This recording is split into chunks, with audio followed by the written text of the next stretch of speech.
Hello, welcome back my YouTube family and ul student. तो कैसे हैं आप सभी? आई होप आप सभी बहुत अच्छे से होंगे और सभी अपनी तैयारी बहुत अच्छी तरीके से कर रहे होंगे। मैं आप सभी की दोस्त अभिलाषा राजपूत आप सभी का स्वागत करती हूँ आपके पहले यूट्यूब चैनल रिजल्ट तक पर। तो स्टूडेंट, आप और हम सभी मिलकर करने वाले तैयारी अभिजीत की। तो जैसा कि आप सभी को पता है कि सुबह के बज चुके हैं 10 और 10 बजे जो चलता है हमारा हिंदी का प्रैक्टिस सेट चलता है। ये प्रैक्टिस सेट जो हमारा चल रहा है वो यूपी पुलिस री एग्जाम कांस्टेबल 2024 के लिए चल रहा है। इसकी डेट अभी आगामी दिनों में तय हो जाएगी, लेकिन हमको भी तैयारी पहले से ही करके चलनी है क्योंकि ये बहुत ही गोल्डन चांस है। और जैसे कि आप सभी को पता है, हमने घटना चक्र के PYQ चलाए हुए हैं। जो भी हमारे विगत वर्षों में या विगत दिनों में जो भी यूपी पुलिस से संबंधित पेपर हुए हैं उन सभी के हम PYQ कर रहे हैं। तो सुबह के 10 बजे चलते हैं हमारा हिंदी का प्रैक्टिस सेशन होता है और शाम के 6 बजे हमारा GK GS का प्रैक्टिस सेशन होता है, वो भी होता है हमारा PYQ का। तो अभी अगर आपको पता होगा कि 10 सीरीज जो मैंने आपको कराई हैं, पहले मैं इससे पहले आपको घटना चक्र की टो सीरीज करा चुकी हूँ। वहाँ मैंने आपके साथ पूरे 10 टेस्ट पेपर डिस्कस किए हैं, जिसमें मैंने आपको टॉप 75 क्वेश्चन कराए हैं, यानी कि मैंने आपको 750 क्वेश्चन वहाँ पर दे दिए हैं। अगर आपने अभी तक वो टॉप सीरीज को कंप्लीट नहीं किया है तो जाकर के आप चैनल पर उसका बना हुआ है प्ले लिस्ट, तो आप वहाँ पर इसको 2 की स्पीड में जाकर अपने टेस्ट को लगा सकते हैं। आज जो हमारा टेस्ट पेपर है आपको पता दिखाई दे रहा होगा, आज हमारा यूपी पुलिस भर्ती एग्जाम 2024 के लिए हिंदी का प्रैक्टिस सेशन है। इस प्रैक्टिस सेशन में आप देख पा रहे होंगे, ये जो प्रैक्टिस सेशन है हमारा, ये जो परीक्षा तिथि थी 17 तारीख फरवरी को 2024 को सेकंड पाली में एग्जाम हुआ था। तो उसी के लिए हम हिंदी का प्रैक्टिस सेट करने जा रहे हैं। ये थंबनेल पे थोड़ा टाइमिंग गलत है, लेकिन आपको टाइमिंग 10 बजे आपको ये टेस्ट पेपर मिलेगा। और तो हमारी तैयारी के लिए आई होप आप सभी तैयार होंगे कि हम ठीक 10 बजे आपको आ जाना है अपने प्यारे यूट्यूब चैनल पर और आपको ठीक 10 बजे ये प्रैक्टिस सेट मिलेगा। और मुझे उम्मीद है कि आप इस सभी टेस्ट सीरीज को काफ़ी ज़्यादा से अहमियत दे रहे होंगे, बहुत ज़्यादा से अपना प्यार भी दे रहे होंगे और पर डे आप कंटिन्यूटी के साथ ये टेस्ट पेपर भी लगा रहे होंगे। तो चलिए हम चलते हैं अपनी इस टेस्ट सीरीज पर। तो पहला क्वेश्चन आप सभी को दिखाई दे रहा होगा, ये टेस्ट पेपर में 107 नंबर पे था, तो मैंने वहाँ से इसको उठा लिया है। लेकिन आपको ये नहीं देखना है ये क्वेश्चन कहाँ से पूछा जा रहा है, नंबरिंग क्या है। आपको बस दिमाग में ये होना चाहिए कि कौन सा सवाल हमारे सामने आया है और किस प्रकार से आप उस सवाल को टैकल कर सकते हैं, हैंडल कर सकते हैं, किस प्रकार से आप उसका आंसर दे सकते हैं। आपका फोकस ओनली क्वेश्चन आंसर पर ही होना चाहिए और जो मैं आपको बताऊं कि क्वेश्चन को किस तरह से डील करना है एग्जाम में, वो भी आपको सीखना है। तो पहला क्वेश्चन आप सभी की स्क्रीन पे है, बिल्कुल ध्यान चित्त के साथ एक मन को एकाग्रित करके चलते हैं अपने टेस्ट पेपर पर। तो पहला क्वेश्चन आप सभी के स्क्रीन पर है कि निम्नलिखित में से किस वाक्यांश के लिए दिया गया शब्द सुसंगत है, यानी कि कौन सा ऐसा वाक्य है जिसके लिए जो एक शब्द लिखा गया है वो सही लिखा गया है। ऑप्शन नंबर 1 है, जो पहले ना हुआ हो उसे होनार कहते हैं, शत्रु को जीतने वाला को अजाशत्रु बोलते हैं, आदि से अंत को आद्योपांत बोलते हैं, जो पढ़ा हुआ न हो उसको अपठनीय बोलते हैं। तो जल्दी से आप बताएंगे कौन सा सही दिया है, मैं आपके आंसर की करी इंतजार। तो आप बताएंगे दीदी इसमें जो सही आंसर होगा वो होगा हमारा आद्योपंत, ऑप्शन नंबर के सी, ये हमारा सही हो जाएगा। आदि से लेकर अंत तक यानी शुरू से लेकर जो आखिरी तक होता है उसको हम आद्योपांत भी बोल देते हैं, ऑप्शन नंबर के सी हमारा राइट आंसर हो जाएगा। आप बोलेंगे दीदी जो 3 गलत है तो उनका सही आंसर क्या होगा? देखिए मैं बताती हूँ, जो पहले ना हुआ हो उसके लिए हम बोलते हैं अभूतपूर्व, जो पहले ना हुआ हो उसके लिए हम बोलते हैं अभूतपूर्व। तो आप इसको देख लीजिएगा, इसको बोलते हैं अभूतपूर्व। सेकंड आता है, शत्रु को जीतने वाले को क्या बोलते हैं? तो आप बोलेंगे उसको बोलते हैं शत्रुंजय। क्या बोलते हैं? शत्रुंजय, उसको बोला जाता है शत्रुंजय। आगे आता है कि जो पढ़ा हुआ न हो उसको क्या अपठनीय बोलते हैं? नहीं स्टूडेंट, उसको अपठनीय नहीं बोलते हैं, उसको बोलते हैं अपठित। जो पढ़ा हुआ न हो उसको बोलते हैं अपठित। आपको पता होगा जब आपने 10th क्लास और 12th क्लास में बोर्ड का एग्जाम दिया होगा, जैसे हमारे पे यूपी बोर्ड होता है, वहाँ पर आपको पता होगा 10-10 नंबर के क्या आते हैं? अपठित गद्यांश आते हैं। तो यानी कि जो गद्यांश हमने ना पढ़े हों उसको अपनी माइंड की कैपेसिटी के अनुसार हमको पढ़ करके आंसर देने होते हैं, लेकिन वो हम सिलेबस में नहीं पढ़ते, इसलिए उसको हम बोलते हैं अपठित गद्यांश, जो पढ़ा हुआ न हो। तो आई होप आपको चारों ऑप्शन समझ में आ गए होंगे। क्वेश्चन का आंसर वो है हमारे ऑप्शन नंबर के सी, आदि से अंत तक आद्योपांत। आई होप आप सभी को बहुत अच्छे से समझ में आया होगा, आप सभी ने बहुत अच्छे से आंसर किया होगा। चलते हैं अपनी नेक्स्ट स्लाइड पर। क्वेश्चन नंबर 108 आपके सामने है कि श्रुति सम, यानी कि जो सम श्रुति भिन्नार्थक शब्द हैं जैसे दिया है निर्बाध और निर्विवाद का उचित अर्थ क्या है? आपको निर्बाध और निर्विवाद का जो उचित अर्थ है वही आपको बताना है। ऑप्शन नंबर 1 में दिया है निंदा और भ्रम, बी में दिया है विवाद रहित और मित्रता, सी में दिया है निंदा और विवाद रहित, और डी में दिया है निष्कासन, निष्कासन या भाईचारा। तो निर्बाध और निर्विवाद का सही अर्थ क्या है वो आप मुझे बताएंगे कमेंट करके, जल्दी से मुझे कमेंट करके बताइएगा। तो आप बताएंगे दीदी क्वेश्चन नंबर 108 का जो राइट आंसर हो जाएगा वो हो जाएगा निंदा और विवाद रहित। देखिए अगर आपको निर्बाध में अगर गलती हो रही है लेकिन निर्विवाद में आपको गलती नहीं हो रही, देखिए निर हो जाएगा एक निगेटिव सेंस का क्या है, ये उपसर्ग है, और विवाद का मतलब होता है जहाँ पर कोई विवाद हो जाए, तो निर्विवाद का मतलब हो जाएगा विवाद रहित। तो आपको ये तो क्लियर हो गया होगा कि निर्विवाद का मतलब हो जाएगा विवाद रहित। अगर आपको एक भी क्लियर हो जाएगा तो आप अपने राइट आंसर तक पहुंच सकते हैं। तो इस प्रकार से आप अपने क्वेश्चन के आंसर तक पहुंच सकते हैं, और ये टेक्निक क्वेश्चन को हल करने की बहुत अच्छी होती है। ऑप्शन नंबर किसी हमारे क्वेश्चन का सही जवाब हो जाएगा। चलते हैं अपने नेक्स्ट क्वेश्चन की तरफ। क्वेश्चन नंबर 109 आप सभी की स्क्रीन पर है कि निम्नलिखित में से अशुद्ध वाक्य का चयन कीजिए। जो वाक्य दिए गए हैं ऑप्शन में कौन सा वाक्य गलत है वही आपको बताना है। ऑप्शन नंबर 1 है गीता ने सुशीला को आवाज लगाई पर वह चली गई। ऑप्शन नंबर बी है कौशल्या ने मुझे मथुरा दिखाया। ऑप्शन नंबर सी है कश्मीर के कई स्थल देखने योग्य है। या ऑप्शन नंबर डी है तुम मेरी तरफ क्यों चले आ रहे हो। तो जल्दी से क्वेश्चन नंबर 109 का दीजिएगा सही जवाब। तो आप बताएंगे जो अशुद्ध वाक्य है वो है ऑप्शन नंबर डी में तुम मेरी तरफ क्यों चले आ रहे होगे। तो आप पूछेंगे कि इसमें गलत क्या है, तो इसमें जो है वाक्य विन्यास, जो वाक्य की संरचना की गई है वही उसमें गलत है, क्योंकि तरफ कोई शब्द नहीं होता है। जैसे कि मेरे को तेरे को कोई शब्द नहीं होते हैं, ऐसे तरफ कोई शब्द नहीं होता है। तरफ के लिए जो यहाँ पर राइट शब्द आएगा वो आएगा मेरी ओर क्यों चले आ रहे हो। तो यहाँ पर तरफ की जगह क्या शब्द आना चाहिए था, और आना चाहिए था, लेकिन तरफ कोई शब्द नहीं होता है, इसलिए ऑप्शन नंबर का डी गलत हो जाएगा। अगर इस वाक्य को सही बनाना है तो तरफ की जगह हम क्या लगाएंगे, और, तब जाके हमारा वाक्य सही होगा, लेकिन ये नहीं दिया था इसलिए हमारा सेंटेंस गलत हो जाएगा। ऑप्शन नंबर की डी हमारा राइट आंसर है। चलते हैं अपने नेक्स्ट क्वेश्चन की तरफ। आगे क्वेश्चन नंबर 110 है कि निम्न में से लिंग की दृष्टि से कौन सा विकल्प गलत है। यानी कि वहां पर क्या आपको स्त्रीलिंग और पुल्लिंग शब्द दिए हुए हैं, कौन सा विकल्प गलत है यानी रोंग है, वही आपको चुनना है। सांप का सापिन, तनुज का तनुजा, चूहा का चूहिया और बनिया का बनियान। तो आप बताएंगे कौन सा गलत है। अगर स्टूडेंट आपने बहुत ही अच्छे तरीके से पढ़ा होगा तो आपको ऑटोमेटिकली पता चल जाएगा गलत क्या है। देखिए सांप का सापिन होता है, सही है। तनुज का बेटा और तनुजा का बेटी होता है, ये भी सही है। चूहा का चूहिया है, ये भी सही है। तो गलत क्या हो जाएगा ऑप्शन नंबर के डी, क्योंकि बनिया का जो स्त्रीलिंग होगा वो बनियान नहीं होगा, बनिया का जो स्त्रीलिंग हो जाएगा वो हो जाएगा बनी याइन। इसमें आइन प्रत्यय लगेगा, क्या प्रत्यय लगेगा, आइन प्रत्यय लगेगा। तो ऑप्शन नंबर के डी हमारा गलत था। बनिया का स्त्रीलिंग बनेगा बनियाइन, बनिया में लगेगा आइन प्रत्यय, तब जाके सही बनेगा, लेकिन ऑप्शन में दिया है गलत, तो ऑप्शन नंबर के डी हमारा गलत आंसर है। आई होप आप बहुत अच्छे से समझे होंगे। चलिए बढ़ते हैं अपने नेक्स्ट क्वेश्चन की तरफ। पी वाई क्यू करना है, लेकिन पी वाई क्यू को हम किस तरीके से कर रहे हैं वो भी आपको सीखना है, क्योंकि एग्जाम में ऐसे क्वेश्चन नहीं आएंगे लेकिन इसी तरह का क्वेश्चन जरूर आएगा। क्वेश्चन नंबर 110 आप सभी के सामने है कि वधु का बहुवचन क्या होगा। वधुए, वधु, वधुएं या वधुएं। तो क्या सही है बहुवचन वो आपको बताना है। तो जल्दी से क्वेश्चन नंबर 111 का कीजिएगा सही जवाब। तो आप बताएंगे वधुओं का जो बहुवचन हो जाएगा वो हो जाएगा वधुए, क्योंकि जब इसमें यह ऐसे एनक वाला यह लगेगा तो जो इसमें बड़ा वाले ऊ की जो मात्रा लगी थी वो छोटे वाले ऊ में परिवर्तित हो जाएगी, और बाद में इसमें क्या लग जाएगा, या लग जाएगा। तो हमारे क्वेश्चन का सही जवाब होगा ऑप्शन नंबर के सी। चलिए बढ़ते हैं नेक्स्ट क्वेश्चन की तरफ। नेक्स्ट क्वेश्चन है 112। माँ ने बच्चे को मिठाई दी, रेखांकित शब्द में कौन सा कारक है। कौन सा कारक है कि माँ ने बच्चे को मिठाई दी। करण कारक है, अपादान कारक है, संप्रदान कारक है, संबंध कारक है। तो क्वेश्चन नंबर 112 का करिएगा सही जवाब। मैं आपके जवाब का कर रही हूँ इंतजार।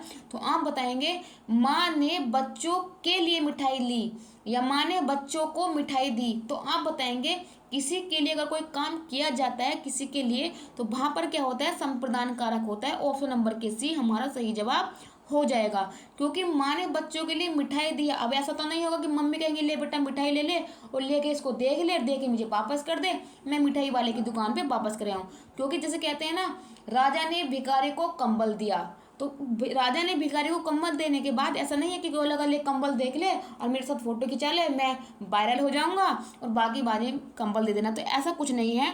जो चीज़ दान में दी जाती है तो उसके लिए क्या होता है, वहाँ संप्रदान कारक होता है। ऑप्शन नंबर के सी हमारा सही हो जाएगा।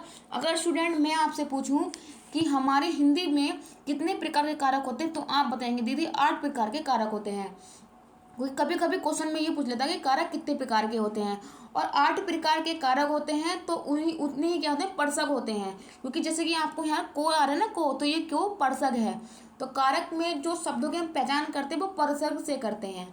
तो ये समझ में आ गया। अगर मैं आपसे पूछ लूँ कौन होते हैं, तो कर्ता ने कर्म को करण से या के द्वारा, संप्रदान के लिए या को अपादान से अलग होने के अर्थ में, संबंध का की के अधिकरण में पर संबोधन हे अरे ओहो। तो ये 8 प्रकार के होते हैं कारक, और कौन से परसर से होती है इनकी पहचान, वो मैंने आपको बोलकर बता दिया है। आपने बहुत ध्यान से सुना होगा और बहुत अच्छे तरीके से समझा होगा। चलिए बढ़ते हैं अपनी नेक्स्ट स्लाइड की ओर।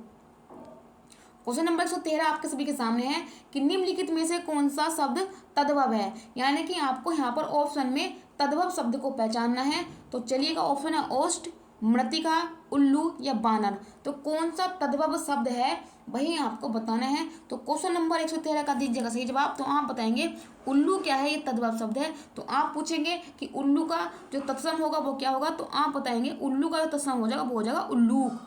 क्या हो जाएगा, उल्लूक। तो ये हो जाएगा इसका तत्सम।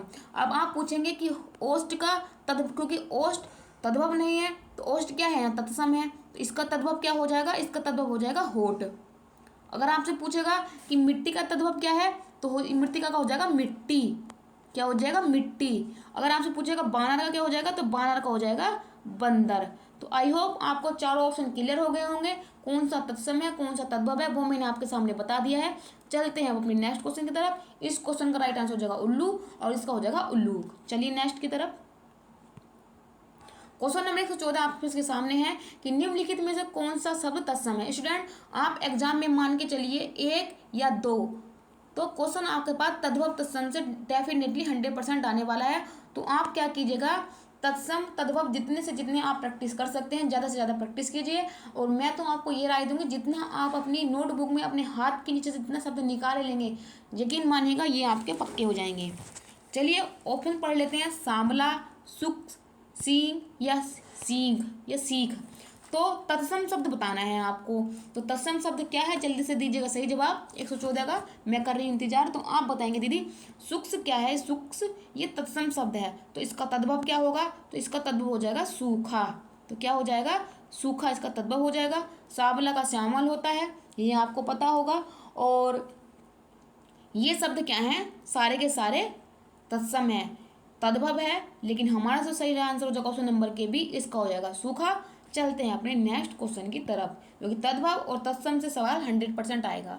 क्वेश्चन नंबर 115 है, निम्नलिखित में से चांदनी शब्द के पर्यायवाची किस विकल्प में दिए हुए हैं।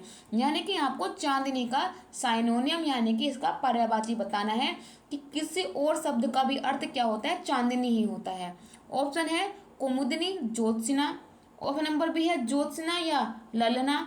ऑप्शन नंबर सी है चंद्रिका या चंद्रहास। ऑप्शन नंबर डी है कौमुदी या मंदाकिनी। तो चांदनी का पर्यायवाची शब्द किस विकल्प में दिए हुए हैं, जल्दी से बताइए क्वेश्चन नंबर 115 का आंसर। तो आप बताएंगे कौमुदनी और ज्योत्सना क्या है, ये हमारे चांदनी के पर्यायवाची हैं। ऑप्शन नंबर के राइट आंसर हो जाएगा। स्टूडेंट कभी कभी आपसे कौमुदनी और ज्योत्सना की वाक्य मतलब कि इनकी बर्तनी शुद्धि ही पूछता है। तो आपको साथ साथ में ये भी ध्यान देते चलना है कि कौमुदनी को कैसे लिखा जाता है और ज्योत्सना को कैसे लिखा जाता है। तो ज्योत्सना में आधा जय बनता है, आधा ही तय बनता है और आधा ही सय बनता है। ये एग्जाम में बहुत बार पूछा गया क्वेश्चन है।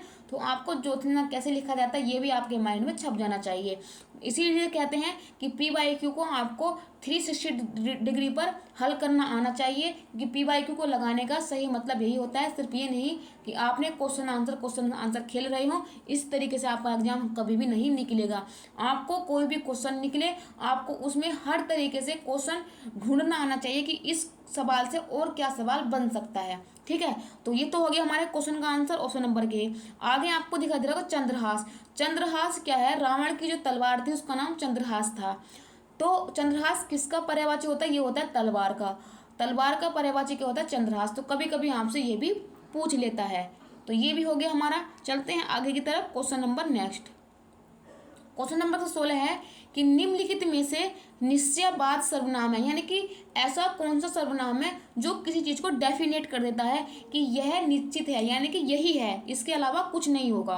तो आपको निश्चित वाचक सर्वनाम पूछना है जो किसी चीज को डेफिनेटली फिट कर दे। तो यह होगा, कौन होगा, क्या होगा, कुछ होगा। तो निश्चयवाचक सर्वनाम कौन सा है, तो आप बताएंगे यह है। आप कहेंगे कि यह क्यों ही होगा, क्या क्यों नहीं हो सकता, तो देखिए यह मेरी कार है, यह मेरी कार है। तो अब इसको अगर मैंने ये बोल दिया कि यह मेरी कार है, तो कोई उसको ये नहीं कह सकता नहीं नहीं भाई ये मेरी है, क्योंकि उसने कह दिया कि यह मेरी कार है। यह और वह, ये दोनों शब्द जो होते हैं निश्चयवाचक सर्वनाम है। वह मेरा घर है, तो वह अगर मेरा घर है तो मेरा ही घर है, किसी और का घर नहीं है। यह मेरी कार है, तो यह मेरी ही कार है, इसमें किसी और व्यक्ति का अधिकार नहीं होगा। आप कहेंगे, मैं बोल दूं पापा जी, जैसे मम्मी बोल देंगे कि पापा जी बाजार से सेब लाए हैं, तो आप पूछने लगे मम्मी जी पापा जी क्या लाए हैं, तो क्या का मतलब आपको यही नहीं पता कि सेब लाए हैं, अंगूर लाए हैं, संतरे लाए हैं। दरवाजे पर कौन खड़ा है, तो कौन पता नहीं, लड़का खड़ा है, लड़की खड़ी है, कोई चोर खड़ा है, पुलिस खड़ी है, तो कौन भी क्या है, ये अनिश्चितवाचक सर्वनाम है।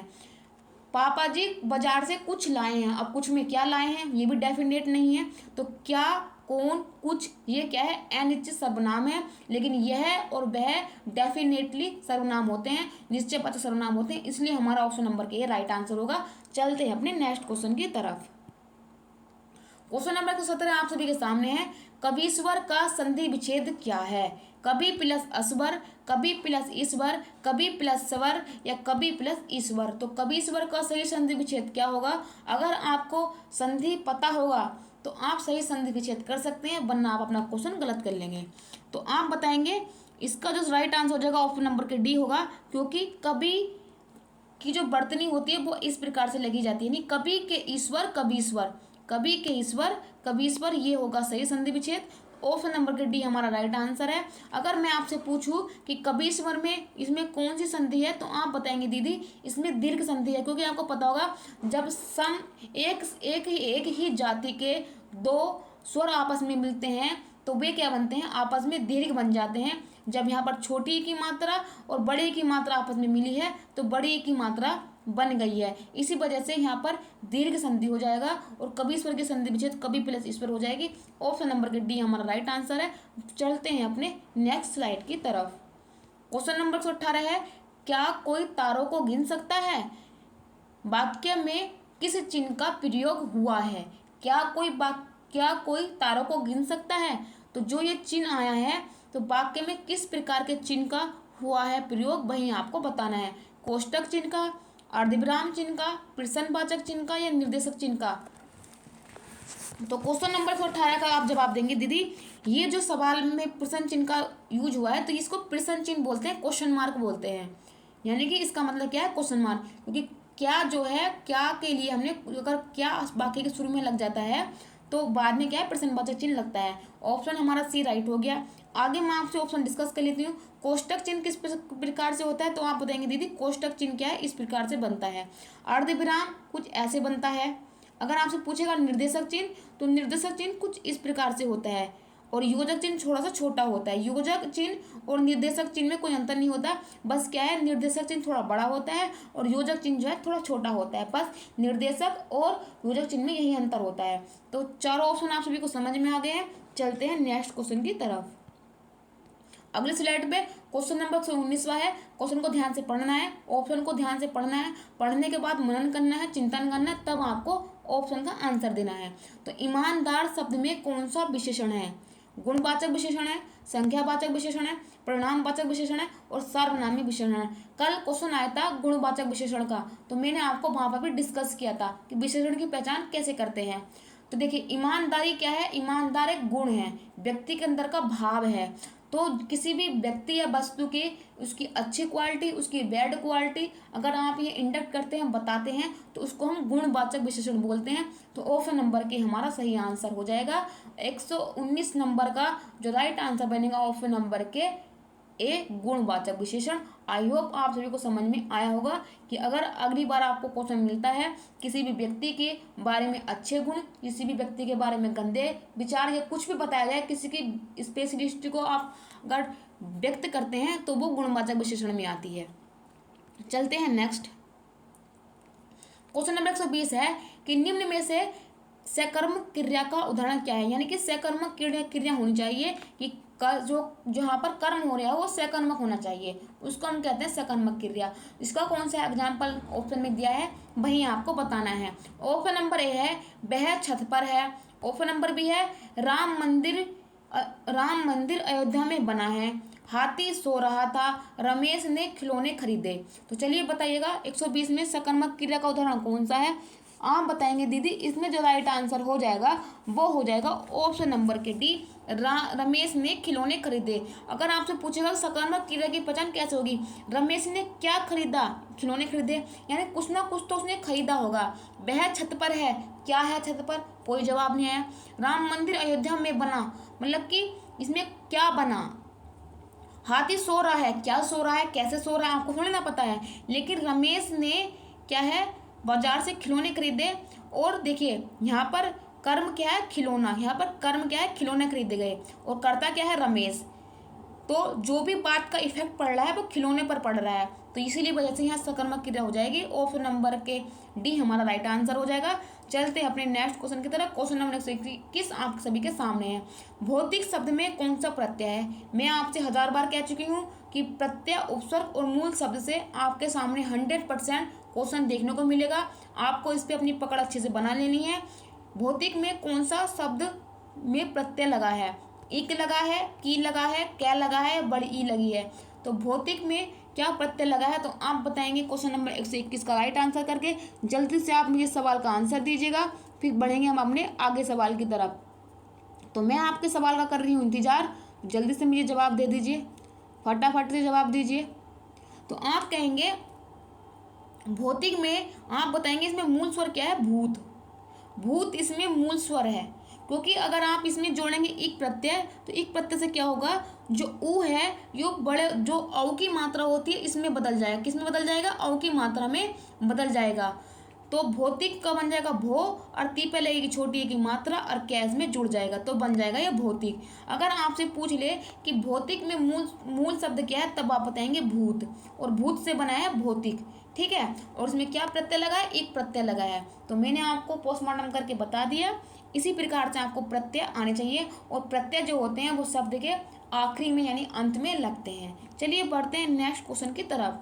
क्वेश्चन नंबर 122 है कि निर्भिमान शब्द में कौन सा उपसर्ग। देखिए पहले प्रत्यय से क्वेश्चन आया और ठीक जसुश्री के बाद उसी शिफ्ट में उपसर्ग से प्रत्यय आया, उपसर्ग से सवाल पूछा गया। तो निर्भिमान में शब्द में कौन सा उपसर्ग है, निरा है, निर है, या नीर है, या निर्भी है। तो आप बताएंगे सही आंसर। अगर आपको मूल शब्द निकालना आता होगा तो आप डेफिनेटली उपसर्ग भी बता देंगे, और श्योरिटी के साथ उपसर्ग भी प्रत्यय भी बता देंगे। तो चलिए आंसर दीजिए। तो आप बताएंगे निरअभिमान में जो उपसर्ग है वो हो जाएगा नीर। नीर में आधा रह बनेगा। अब इसमें हम ढूंढेंगे कि इसमें मूल स्वर क्या है। देखिए 1 मिनट,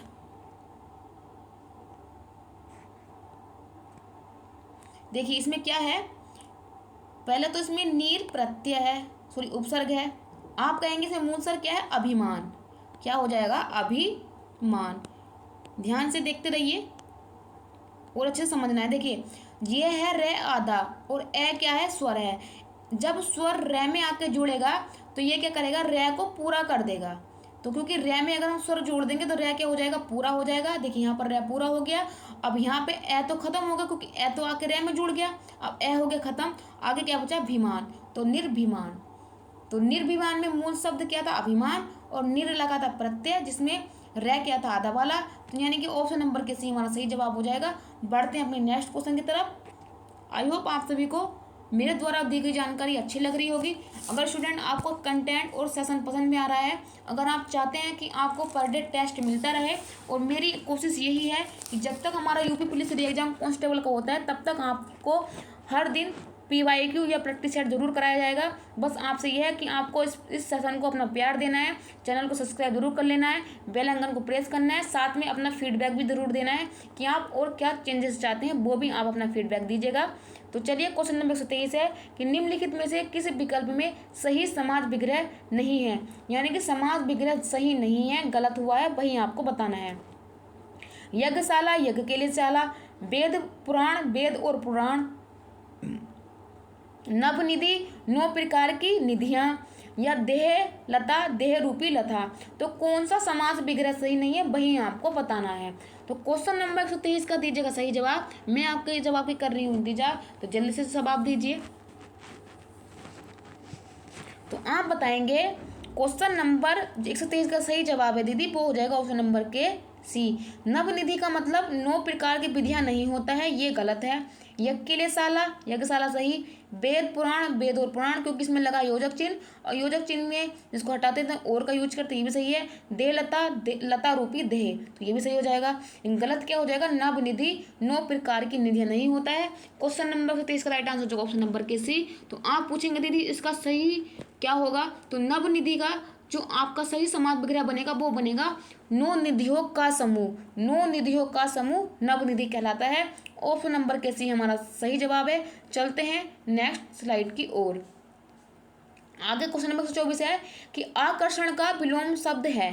आकर्षण का विलोम शब्द क्या है, अनाकर्षण, दुराकर्षण, पराकर्षण या विकर्षण। तो आकर्षण का विलोम क्या होगा, इसका एंटोनिम आपको बताना है। तो क्वेश्चन नंबर 124 का दीजिएगा सही जवाब। मैं आपके जवाब की कर रही हूँ इंतजार, फटाफट से आंसर कीजिएगा। तो आप बताएंगे दीदी क्वेश्चन नंबर 124 का सही जवाब बनेगा आकर्षण का हो जाएगा विकर्षण। या कहीं आकर्षण का मतलब होता है अपनी ओर आकर्षण करना, और विकर्षण का मतलब होता है उसको दूर की तरफ मतलब फेंक देना या उससे दूर हो जाना। तो क्वेश्चन नंबर 124 का राइट आंसर बनेगा ऑप्शन नंबर के डी। तो ये क्वेश्चन तो करना आपके लिए चुटकियों का काम था। आई होप आपने इस क्वेश्चन का जवाब 100% सही किया होगा। चलिए बढ़ते हैं नेक्स्ट के क्वेश्चन की ओर। क्वेश्चन नंबर 125 है सब और विपत्ति का होना, यानी कि कहते हैं ना कि यार चारों ओर विपत्ति विपत्ति है, तो इस अर्थ के लिए लोकोक्ति का निम्नलिखित में से कौन सी होगी। देखिए मैंने कहा था लोकोक्ति की पहचान क्या होती है। जो लोकोक्ति लिखी होती है तो वो पूर्ण सेंटेंस होता है और उसका भाव उसी पंक्तियों में पूर्ण रूप से लिखा हुआ होता है, यानी कि ये नहीं कि पंक्ति कुछ और है भाव कुछ और कह रहा है। पंक्ति पूरी होगी, उसका भाव भी उसी पंक्ति में छिपा होगा। सब ओर से विपत्ति होना लोकोक्ति के लिए सही अर्थ बताइएगा। एक अनार 100 बीमार, आगे कुआ पीछे खाई, एक तो करेला दूसरा नीम चढ़ा, ऊंट के मुंह में जीरा। तो कौन सी सही लोकोक्ति है, क्वेश्चन नंबर 125 का करेंगे राइट आंसर। तो आप बताएंगे दीदी इसमें सही आंसर हो जाएगा सब और विपत्ति होना, यानी कि आगे कुआ पीछे खाई, यानी कि आगे गिरेंगे तो कुएं में गिरेंगे, अगर पीछे गए तो खाई में गिरेंगे, यानी कि ना तो आगे हमारे लिए सुख है ना पीछे सुख है, चारों ओर विपत्ति विपत्ति, सब और विपत्ति विपत्ति। ऑप्शन नंबर के बी राइट आंसर हो जाएगा। चलिए ये हो गया हमारा राइट आंसर। किस प्रकार से क्वेश्चन को करना है वो भी आपको सीखते हुए चलना है। क्वेश्चन नंबर 126 है कि शांत रस का स्थायी भाव क्या है। अगर आप मुझसे पहले से जुड़े हुए हैं तो मैंने आपको जितने ही रस होते हैं उनके कौन कौन से स्थायी भाव होते हैं वो मैंने आपके साथ डिस्कस किए थे। अगर आपने भाव पर बहुत ध्यान से सुना होगा मेरे को तो आपने ये आंसर सही बता देना है। तो शांत रस का स्थायी भाव क्या होगा, शोक होगा, जुगुप्सा होगा, निर्वेद होगा या क्रोध होगा। देखिए शांत रस का मतलब होता है कि शांत चित्त, और जहाँ पर कोई वेद नहीं होता, जहाँ पर कोई आवेग नहीं होता उसको बोलते हैं निर्वेद। तो ऑप्शन नंबर के सी हमारे क्वेश्चन का सही जवाब हो जाएगा। चलिए बढ़ते हैं नेक्स्ट क्वेश्चन की तरफ।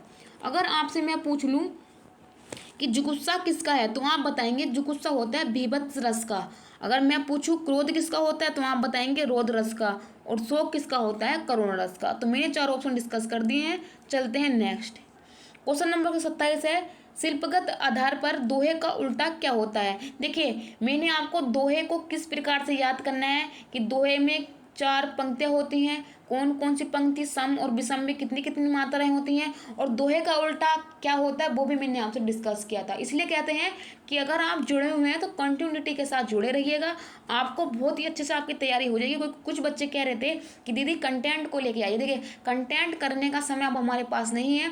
मेरी कोशिश यही रहेगी कि मैं जितना आपको बताऊँ क्वेश्चन के माध्यम से उतना आप समझ लीजिएगा, आपके लिए पर्याप्त है। आप अच्छे मार्क्स से प्राप्त हो जाएंगे। अच्छे मार्क्स तो छोड़िए, आपको इतना डर नहीं रहेगा कि कट ऑफ कितने पर जाएगी, आप सेफ जोन में रहेंगे।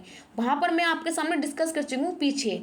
तो आप बताएंगे शिल्पगत आधार पर दोहे का उल्टा छंद क्या है। सोरठा होता है, रोला होता है, बरबे होता है, चौपाई होगा। तो आप बताएंगे दीदी दोहे का उल्टा होता है सोरठा।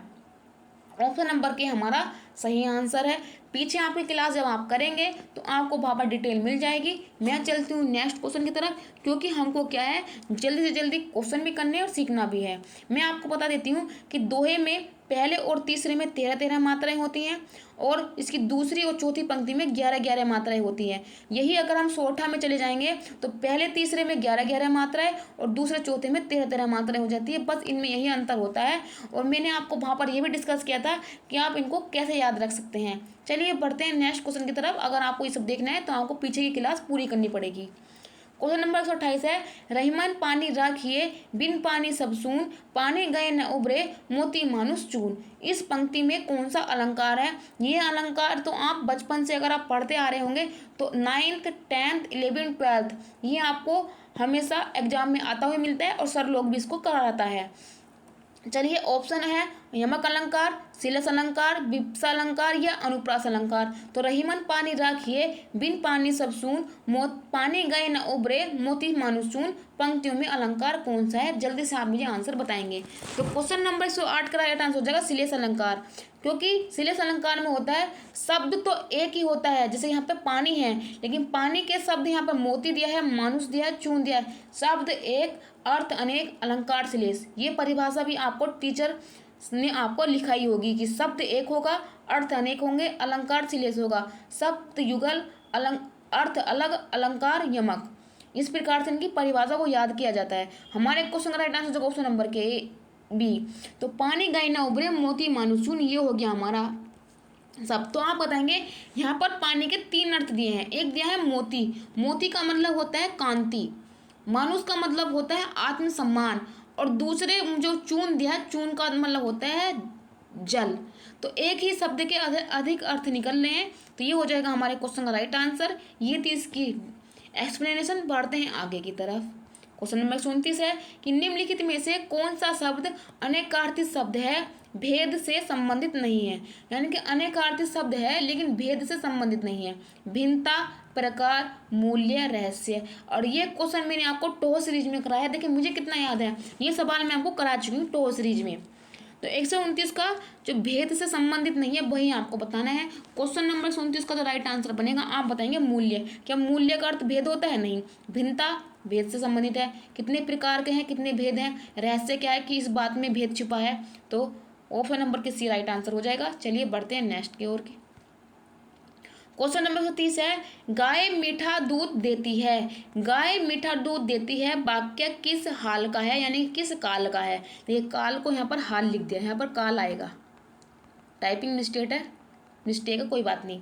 तो गाय मीठा दूध देती है तात्कालिक वर्तमान काल है, सामान्य वर्तमान काल है, संदिग्ध वर्तमान काल है, सामान्य भूतकाल है। तो गाय मीठा दूध देती है।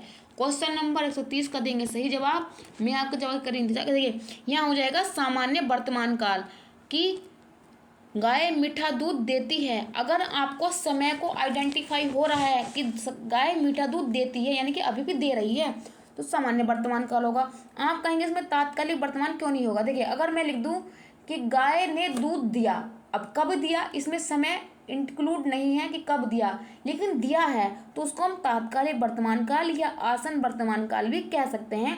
तब हमारा ऑप्शन नंबर ए होता। लेकिन यहाँ पर क्या है, गाय मीठा दूध देती है तो यहाँ हो जाएगा सामान्य वर्तमान काल। तात्कालिक वर्तमान काल और सामान्य वर्तमान में सब इतना ही अंतर होता है कि तात्कालिक में आप समय कब है वो इंक्लूड नहीं होता, ये डिफाइन नहीं कर पाते, लेकिन सामान्य वर्तकाल में समय दिया हुआ होता है। यही हमारे पहचान है। लेकिन हमारे क्वेश्चन का जो राइट आंसर बनेगा ऑप्शन नंबर के बी, सामान्य वर्तमान काल। चलिए बढ़ते हैं नेक्स्ट क्वेश्चन की ओर।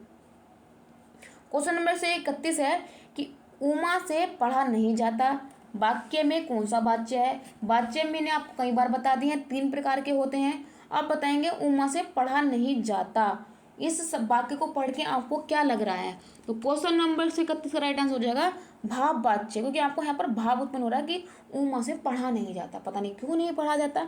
तो ऑप्शन नंबर के ये राइट आंसर हो जाएगा। चलिए बढ़ते हैं नेक्स्ट। क्वेश्चन नंबर 32 है, कान पर जू न रेंगना। मुहावरे का अर्थ बताइए। मुहावरा और लोकोक्ति में यही अंतर होता है कि लोकोक्ति अपना पूरा वाक्य लेके चलती है और उसका पूरा अर्थ क्लियर होता है, लेकिन कान पर जूना रेंगना वाक्य का अर्थ बताइए। मैं थोड़ा पानी पी लेती हूँ, तो जल्दी से कीजिएगा सही आंसर। कान पर जूना रेंगना मुहावरे का सही अर्थ क्या है? कुछ असर न होना, बहुत दुख होना, बदनाम करना या हिम्मत टूट जाना। तो कहते हैं ना, कान पर जू ना रेंगरी। आपके जो पापा या दादाजी होंगे वो कहते हैं कान पर जू ना रेंगरी, अभी भी, यानी कि कुछ असर ना पड़ना, यानी कि किसी बात को अनसुना कर देना। तो ऑप्शन नंबर के हमारा राइट आंसर हो जाएगा कान पर जू ना रेंगना, कुछ असर न होना, ऑप्शन नंबर के राइट आंसर। चलिए बढ़ते हैं आगे। हमारे पास क्वेश्चन नंबर 33 है। इसमें दिया है कि निम्नलिखित गद्यांश को पढ़कर पूछे गए प्रश्नों के उत्तर दीजिएगा। तो प्रश्न संख्या 133 से लेकर 137 तक हमारे पास दिए हैं गद्यांश संबंधित क्वेश्चन।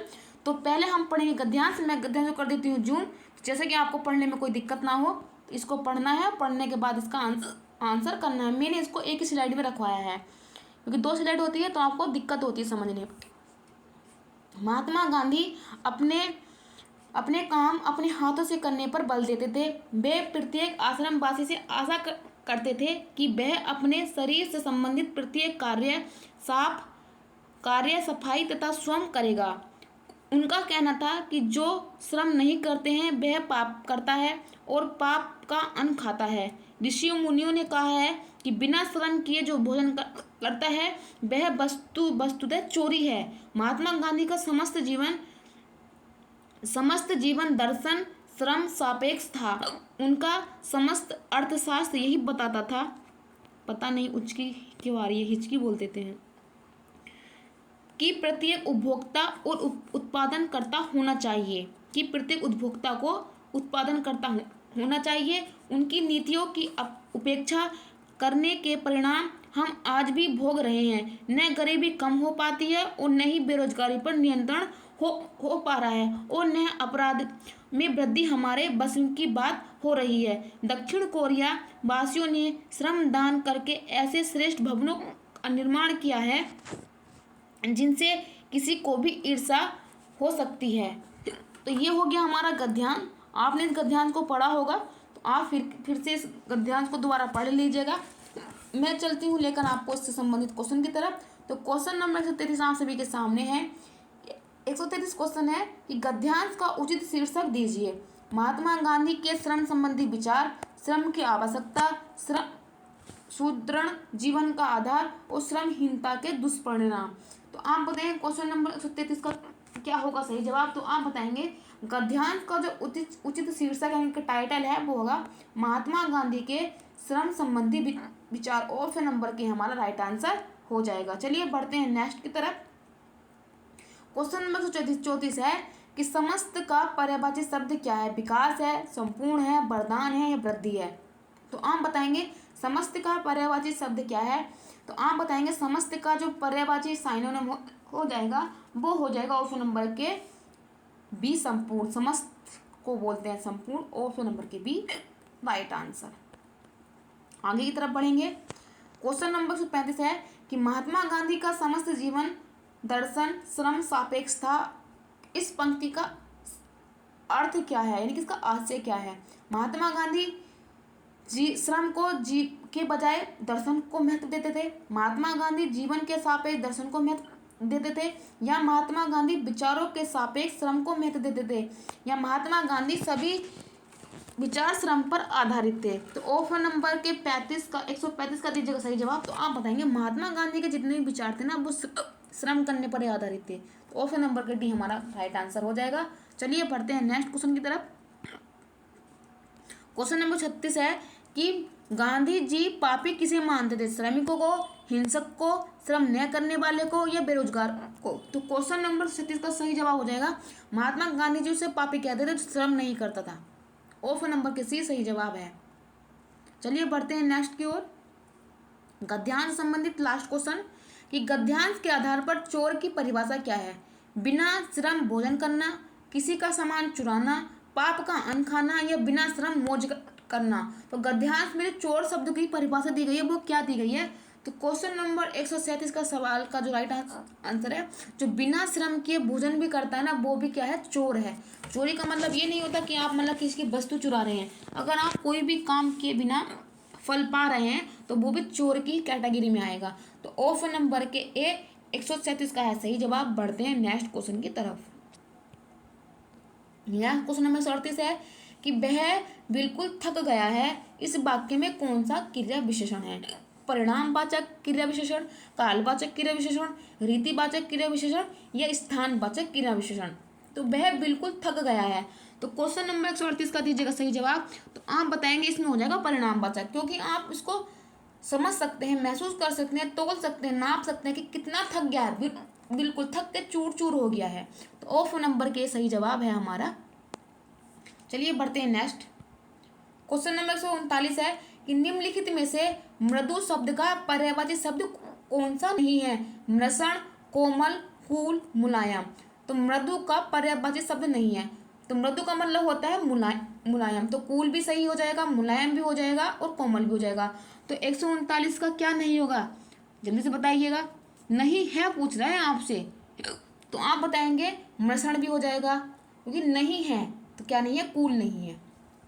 क्वेश्चन नंबर 129 का जो आंसर बनेगा वो बनेगा हमारा क्या? कूल, क्योंकि मिश्रण का मतलब भी क्या होता है? मृदु। लेकिन मिश्रण का उल्टा अगर आपसे पूछेगा तब आप बताएंगे रुक्ष, क्योंकि कभी कभी क्या होता है, मैं क्वेश्चन का जवाब दे दूँ, राइट आंसर तो हमारा हो जाएगा कूल, क्योंकि कूल क्या है? कोमल या मृदु का पर्यायवाची नहीं है। अगर आपसे पूछ लेगा कि मिश्रण का पर्यायवाची क्या है, यानी कि विलोम क्या है, उसका उल्टा क्या है, तो आप बताएंगे रुक्ष, क्योंकि रुक्ष मिश्रण का मतलब होता है कोमल और रुक्ष का मतलब होता है कठोर। तो ये बहुत ज़्यादा से पूछे जाते हैं, क्योंकि इसका तो आप बता सकते हैं लेकिन इसमें बच्चे कंफ्यूज हो जाते हैं, तो आपको ये याद रखना पड़ेगा।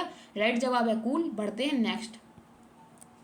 क्वेश्चन नंबर 140 है कि समश्रुत भिन्नार्थक शब्द दीन और दीन का सही अर्थ निम्नलिखित में से कौन सा होगा?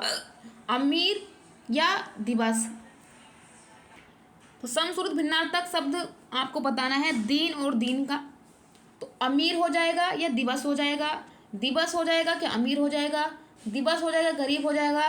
गरीब हो जाएगा कि दिवस हो जाएगा? तो दीन और दीन का सही अर्थ बताइए। तो क्वेश्चन नंबर 40 का सही जवाब दीजिएगा। तो क्वेश्चन नंबर 40 का सही जवाब हो जाएगा दीन का मतलब हो जाएगा दिवस और दीन का मतलब हो जाएगा गरीब। ऑप्शन नंबर के सी राइट आंसर है। कुछ बच्चे जल्दीबाजी में इसका आते हुए सवाल गलत कर आते हैं। देखिए इसमें सब क्या है, शब्दों का इंटरचेंज कर दिया, हेर फेर कर दी। जो बच्चा ध्यान से करेगा वो सी लगाएगा, जो जल्दीबाजी में रहेगा वो डी लगाएगा और वही कट ऑफ से बाहर हो जाएगा। आगे बढ़ेंगे। क्वेश्चन नंबर 47 है कि आंखों के सामने वाक्य के लिए निम्नलिखित में से कौन सा शब्द सही है? प्रत्येक, परोक्ष या प्रारूप्त या प्रत्यक्ष? तो आंखों के सामने क्या होगा? सही शब्द बताना है, यानी कि वाक्यांश है उसके लिए आपको एक शब्द चुनना है। तो आप बताएंगे 141 का सही जवाब। तो आप बताएंगे प्रत्यक्ष। कहते हैं ना कि टैक्स कैसा है? अप्रत्यक्ष है या प्रत्यक्ष है?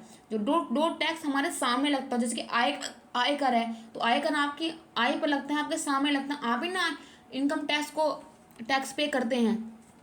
अगर आपसे पूछेगा परोक्ष क्या होगा, यानी कि आंख के परे, परोक्ष आंख के परोक्ष यानी कि आंख से परे, यानी कि आंखों के विपरीत, यानी कि आंखों से छिपा हुआ, इसको बोल देंगे अप्रत्यक्ष।